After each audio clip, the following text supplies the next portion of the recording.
자, 안녕하세요. 용인춘업의 이성진입니다. 자, 오늘은 두 번째 시간인데요. 바로 장애인 체육 종사자 인터뷰입니다. 자, 오늘 모실 분은 바로 천안 지역에서 복지관 수중운동재활사로 근무 중이신 김성현 선생님입니다. 자기소개 한번 부탁드릴게요. 네, 안녕하세요. 저는 천안시 누리별 장애인 종합복지관에서 수중운동재활사를 하고 있는 김성현이라고 합니다. 반갑습니다. 네, 반갑습니다. 인터뷰 요청 받아주셔서 다시 한번 감사드리고요. 네. 자, 지금부터 한번 제가 궁금했던 내용들을 한번 질문 드려보도록 하겠습니다. 네. 제가 지금 복지관에서 주로 맡고 있는 업무에 대해서 좀 구체적으로 한번 설명 부탁드리겠습니다.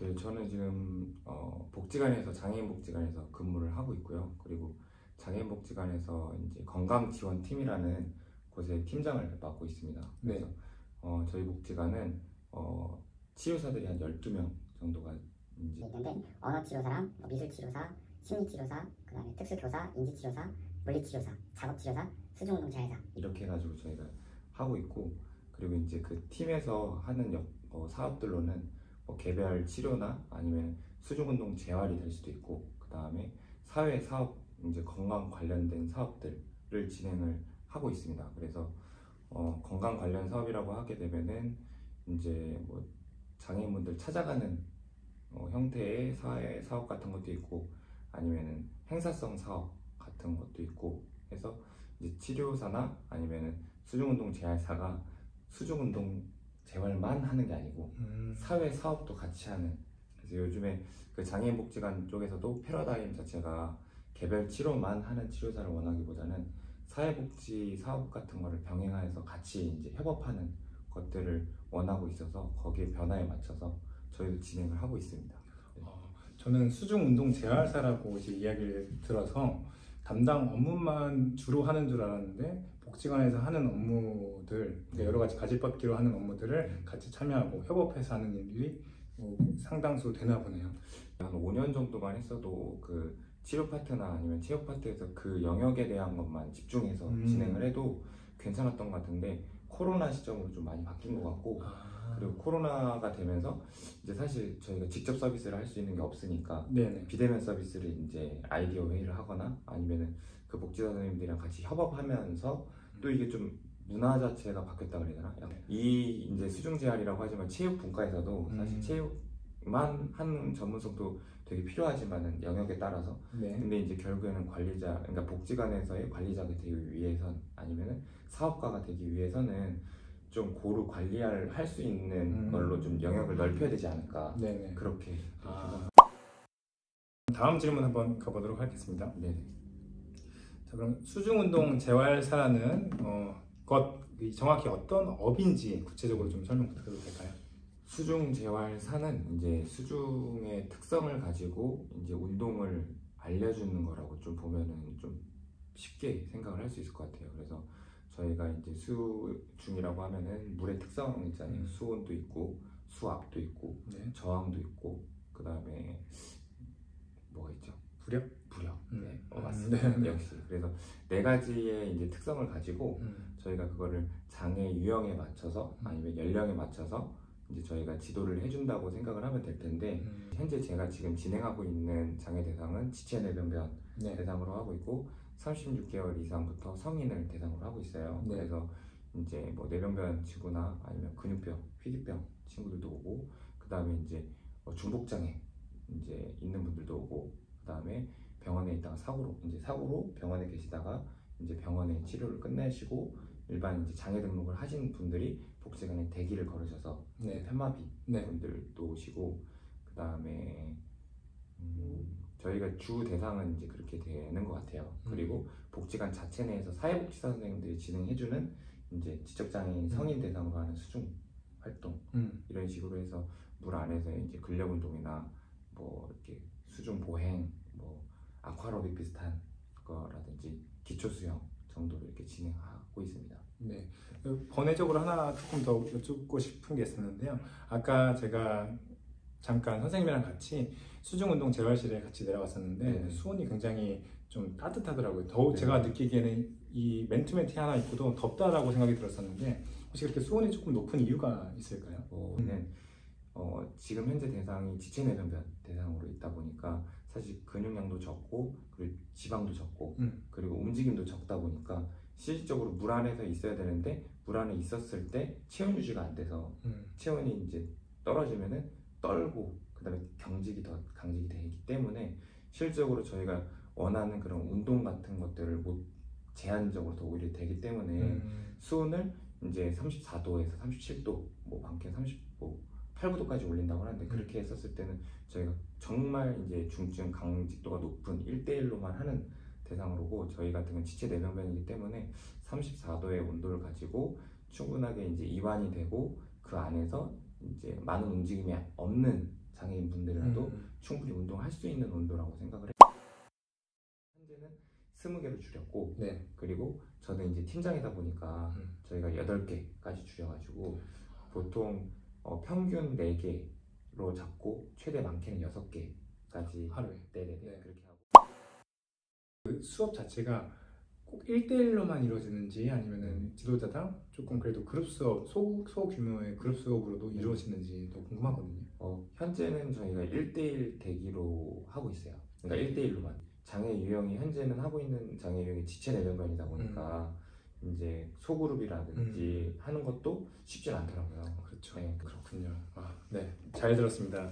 네. 너무 알고 싶었던 부분인데 이렇게 하나씩 들으니까 가려운 곳을 좀 긁는 느낌이에요.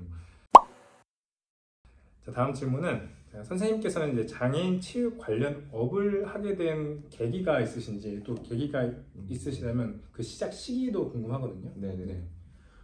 저는 정말 초등학교 때부터 초등학교 때부터 지금 기억하는 게 1, 2학년 때였던 것 같아요. 근데 뇌성마비라고 그때 당시에 뇌병변 친구들 그 같은 반에 있었는데 그 친구가 토를 한 거예요. 근데 친구들이 막 놀리고 있는데 그때 당시에는 그 토를 빨리 치워놓는 게 기억이 나거든요. 그래서 그때 이후로 그냥 생각을 해보면 그때부터 장애에 관심이 있고 그런 친구들한테 좀 뭔가 내가 도움이 되지 않을까 생각을 가졌던 것 같아요. 그리고 중학교 때나 고등학교 때나 항상 우리 때는 특수반 친구들 있잖아요. 그 친구들한테 되게 관심이 많고 제가 그리고 이제 그 친구들한테 뭔가를 같이 대화하는 게 저는 좀 편했던 것 같아서 이제 대학교 때 제가 체육학과를 선택을 하고 정말 직업과 관련되게 된 거는 제가 이제 유아체육이랑 그 다음에 뭐 재활스포츠랑 그 다음에 수영 강사 뭐 이런 쪽으로 하다가 수영 지도를 하고 있는데 이제 저희 학교에서 근육병 친구들 대상으로 이제 수중을 해주셨던 선생님이 권유를 해주셨어요. 혹시 관심 있으면 이런 쪽으로 좀 해봐도 이제 블루오션이다. 이거 하는 사람이 너무 없다. 그렇기 때문에 이거는 뭐 직업이 무조건 100% 보장이니까 한번 해봐라 해서 대학교 2학년 때부터 이제 수중 장애인 수영, 그다음에 수중 재활 이쪽에 관심을 이제 갖고서 꾸준히 준비를 했던 것 같아요. 네. 그럼 굉장히 소위 말해 역사가 되게 긴 장애인 체육을 이제 관심을 가지고 여기까지 오기까지. 그러면 이제 장애인 대상으로 이제 수중 운동을 지도할 때 정말 힘든 점은 없으셨는지도 사실 궁금해요. 또 있다면은 어떤 것들이 있는지도 한번 사례 같은 걸 들어서 설명해 주시면 좋을 것 같습니다. 지금은 수중만 하잖아요. 그렇죠. 그러다 보니까 생각했던 것들이 체력적인 부분. 실질적으로 수영 강사들도 이제 월수 목 뭐 수영을 하면은 뭐 화목은 약간 라이프가드 형태나 이게 수업에 직접 들어가지 않는 고급반을 맞거나 아니면은 이제 평균 시수를 좀 줄이고 라이프가드 인원을 좀 늘리던가 하는데 여기는 일반 치료랑 동등하게 생각을 하거나 아니면 좀 그래도 1.5배를 해줬을 때 수중에 들어가는 건 실적으로 내 타임이면 2시간밖에 안 되잖아요. 그렇죠. 너무 적지 않냐. 이러다 보니까 나는 힘든데. 근데 관리자들 단순 시수로만 봤을 때는 그렇죠. 실질적으로 그렇게 했었을 때 인정해주는 시간이 많지 않으니까 공공기관이나 이런 곳에 있었을 때는 좀 어려움이 있고 그다음에 사설로 진행을 했을 때도 너무 터무니없이 비쌀 수가 없으니까 그 책정된 금액에 반해서 체력 소모가 너무 많지 않나 그런 부분이 실질적으로 좀 어려운 것 같아요. 그러면 이제 이런 어려움들이 좀 있었을 텐데 좀 어떻게 좀 극복해 나가려고 노력을 하셨던 거나 대체 방안들.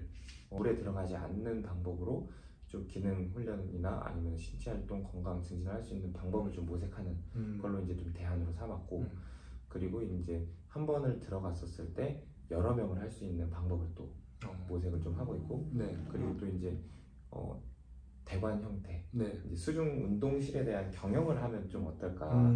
그러다 보니까 직접적인 치료가 아니라 네. 이 수중 운동을 통해서, 수중 운동실을 통해서 수익이 창출되면 네. 대안이 되지 않을까, 그렇죠. 방안이 될 수 있지 않을까. 네. 그렇게 해서 수중 재활로 물에 들어가지 않는 대신 할 수 있는 사업들로 제가 설득을 하고 그렇게 추진을 하고 있습니다. 네. 네네네. 그렇군요. 사실 이게 몸이 재산인 네네, 거 맞아요. 즐기잖아요. 저희가 특히 물에서 하는 활동 같은 경우 더 그렇고요. 네네. 그래서 그런 내 몸을 좀 최대한 보존을 하면서 네네. 그다음에 장애인분들이 최대한 혜택을 볼 수 있게끔 할 수 있는 사업들에 대한 고민이 앞으로도 계속 많이 필요하지 않을까. 다음 질문도 한번 가보도록 하겠습니다. 자, 선생님께서 이제 느끼는 수중 운동 재활사의 비전은 좀 어떻다고 생각하시는지. 네. 비전이라고 하게 되면은 사실 아직까지도 어렵지 않나. 네, 아직 투입이 이제 그 장소가 세팅이 돼야 되고, 그렇죠. 그 다음에 그 장소에 투입이 됐을 때 그만한 인건비가 나와야 되는데, 네. 그거를 수익 구조가 맞지가 않는 것 같아요. 어려운 것 같아요, 사실. 그래서 사실 사명감을 가지고 기대 효과는 진짜 어마어마하거든요. 네. 이 수중 치료에 대한 효과. 네. 근데 이제 그거를 어떻게 수익성과는 연결을 짓는 거에 대해서는 사실 수중재활사를 하면은 불로전이 있고, 그 다음에 직업으로 너무 좋지만 거기에 제반된 수입이 있어야 되는데, 그 네. 수입적인 부분은 네. 좀 이제 해소되는 부분이 좀 현재는 부족하지 않나 그런 생각이 들지만, 수중재활사를 만약에 하게 된다고 했을 때 정말 그 자격 조건만 준비가 되면 어디든지 오케이. 네, 어디든지. 네. 이제 현재 같은 경우는 채용을 이제 공고를 올리더라도 쓰는 사람이 없어요. 자격 요건도 없고 경험도 없고. 네. 하다 보니까 사실 취업은 100%입니다. 어디에서. 그렇군요. 우리 복지관에서 수중 운동 재활사로 받는 연봉은 어느 정도 되는지 한번 말씀 부탁드리겠습니다. 네, 이제 복지관에서의 수중 재활 운동사의 연봉은 그 사회복지 그러니까 복지기관에 있으면 그 인건비 가이드라인이 있어요. 네. 그래서 이제 호봉제로 되어 있고, 사회복지사 뭐 가이드라인 인터넷에 쳐보면 연도별로 이제 계속 갱신이 되기 때문에 거기에 맞는 이제 인건비를 받고 있고, 그리고 그 다음에 이제 물가 상승률 대비해서 또 거기에 호봉 플러스 이제 물가 상승률이 이제 개입이 되고, 그 다음에 저는 이제 현재 팀장을 맡고 있기 때문에 네. 팀장이 이제 급수가 또 따로 있어요. 1급, 2급, 3급, 4급. 네. 4급에서 이제 수중 재활 사는 4급이고, 네. 그다음에 팀장은 또 이제 직급 수당이 있기 때문에 네. 그런 이제 수당이 일반 그 장애인복지관에서 수중 재활사보다는 조금 높다. 그 금액은 크진 않고요. 한 15만 원에서 20만 원 네. 정도가 되고, 이제 군 경력 포함해서 이제 받고 있는 금액은 제가 11호봉 네, 네. 가이드라인에 있거든요. 그래서 4,500에서 5,000 사이 정도가 되거든요. 네, 이거는 말 그대로 아까 말했던 일반적인 수중 네. 운동 재활사의 네. 그 수준이 아닌 네네네. 네, 팀장을 맡고 계시고 네. 플러스 11호봉이라는 네네. 기준이 되어 있기 때문에 가능한 연봉이라는 말씀이시잖아요. 네, 그리고 네. 또 이제 거기가 기본급 제외하고 이제 기관마다 네. 아니면은 뭐 시군마다 거기에 이제 책정되는 추가 수당, 네. 그다음에 시간의 근무, 네. 그런 것들이 이제 또 포함이 되냐 안 되냐에 따라서 그 호봉은 또 달라지거든요. 네. 그리고 보통 일반 체육보다는 이제 저희가 시작하는 금액이 특수성이 있다 보니까 현재 저희가 여기 저희 천안시에서만 예를 들면 1대1 금액이 한 5만 원에서 8만 원까지 받는다 하더라고요. 네. 그래서 8만 원 정도, 그리고 8만 8천 원 이렇게 하고, 병원에는 훨씬 더 높겠죠. 그래서 그렇게 높게 좀 생각을 해주시면 될 것 같아요. 그래서 그 급여는 프리랜서랑 똑같지만은 이제 하는 거에 따라서 또 이제 연봉은 차이가 나지 않나 생각이 듭니다. 좀 궁금했던 부분이었어요. 저는 복지관을 종사해보지 않았기 때문에 이런 연봉 테이블은 어떻게 되는지에 대해서도 선생님 덕분에 좀 자세하게 좀 알 수 있었던 것 같아요.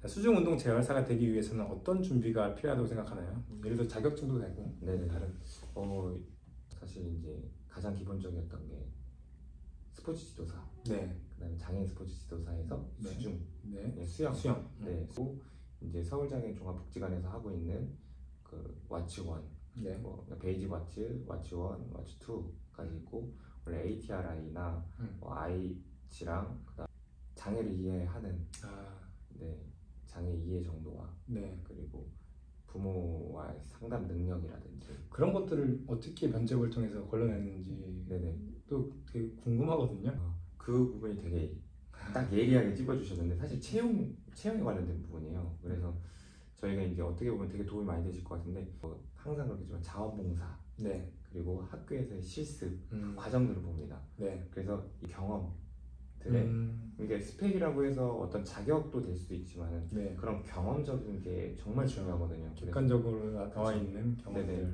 그래서 그 경험을 통해서 어떤 걸 느꼈는지, 네, 그 경험을 통해서 이용인과의 기억에 남는 거라든지 네. 그런 거를 이제 면접문에 얘기를 하다 보면 그 사람의 인성이라든지 그 지도 방법이라든지 네, 네. 방향성이라든지 이런 것들이 충분하게 면접 때 나오기 때문에 네, 네. 이제 자격 요건은 제가 봤을 때는 기본적인 것만 좀 준비를 해주시고 경험적인 거를 준비해 주시면 면접 때 도움이 많이 돼서 합격률이 높지 않을까 생각이 듭니다.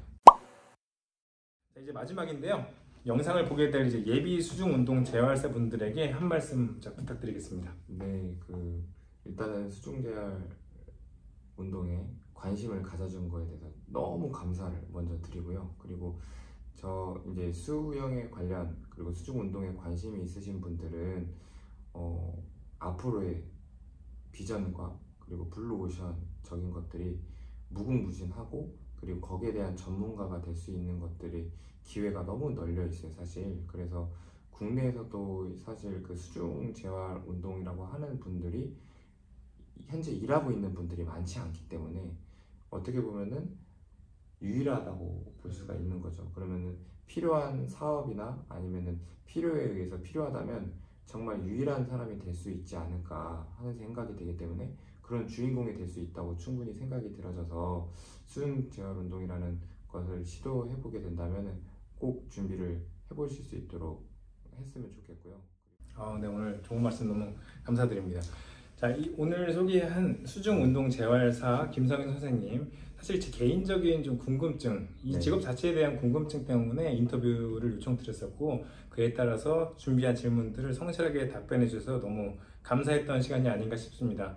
자, 저희는 다음 장애인 스포츠, 장애인 체육 종사자 인터뷰 3편에서 찾아뵙도록 하고 오늘 인터뷰는 여기서 마무리 짓도록 하겠습니다. 자, 지금까지 시청해 주셔서 대단히 감사합니다. 감사합니다. 고맙습니다. 장애인 체육 화이팅!